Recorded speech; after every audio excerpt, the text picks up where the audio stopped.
আগামীকাল রায়ের ডেট আমরা পাব। সকলেই সর্বোচ্চ শাস্তি দাবি। বিদেশি কোনো গণমাধ্যমে নিয়ন্ত্রণ আরোপ করার ক্ষমতা আমাদের নাই। তবে আমি এটুকু বলতে পারি যে গণমাধ্যম তারা কিংবা কেন প্রচার করছেন তারাই ভালো জানেন। তবে তাদেরকে উচিত প্রশ্ন করা যে এই গণহত্যা সংগঠিত হয়েছে, হত্যাকাণ্ডের নির্দেশ দেওয়া হয়েছে, যেটাও আন্তর্জাতিক গণমাধ্যম প্রচার করেছে এবং তারা অ্যানালাইসিস করেছে, এটা তারই কণ্ঠস্বর।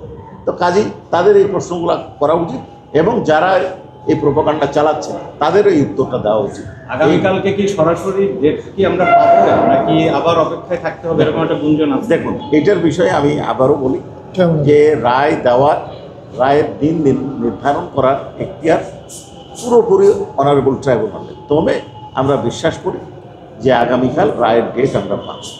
স্যার, আরেকটা বেশ প্রশ্ন করি, যেটা হলো যে শেখ হাসিনা কী সাজা প্রত্যাশা করে? আমরা তো ট্রাইব্যুনালে বিতর্ক উপস্থাপনকালে অনারেবল অ্যাটর্নি জেনারেল, আমাদের লন্ডন চিফ প্রসিকিউটর এবং আমি এবং আমাদের আরেকজন প্রসিকিউটর যারা আর্গুমেন্ট করেছি, সকলেই সর্বোচ্চ শাস্তি দাবি করেছে। অ্যাপ্রুভারের কি খালাসলি হয়? অ্যাপ্রুভারের ক্ষেত্রে আপনাদেরকে বারবার বলেছি, আপনাদের সিনিয়র করেসপন্ডেন্ট সেখানে আছেন, কই ওনাকে দেখতে পাচ্ছেন, উনি বারবার বলেছেন যে সব উত্তর আমার কাছে পাওয়া যায় না। আপনাকে আবারও বলি, এই এখতিয়ারটাই আমাদের নাই উত্তর দেওয়া। এই এখতিয়ারটা প্রত্যাশা তো প্র্যাকটিস কি বলে স্যার, প্র্যাকটিস কি বলে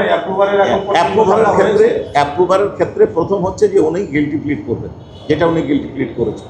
দ্বিতীয় হচ্ছে ফুল ডিসক্লোজার উনি করেছেন অনারেবল ট্রাইব্যুনালের শর্তে। এখন সেই শর্তটা আমাদের দৃষ্টিতে ফুলফিল হয়েছে। অনারেবল ট্রাইব্যুনাল যদি মনে করেন যে হ্যাঁ, অনারেবল ট্রাইব্যুনাল যে শর্তে ক্ষমা করেছেন সেটা ফুলফিল করেছেন, সে অনুযায়ী ওনারা নির্দেশ দিন।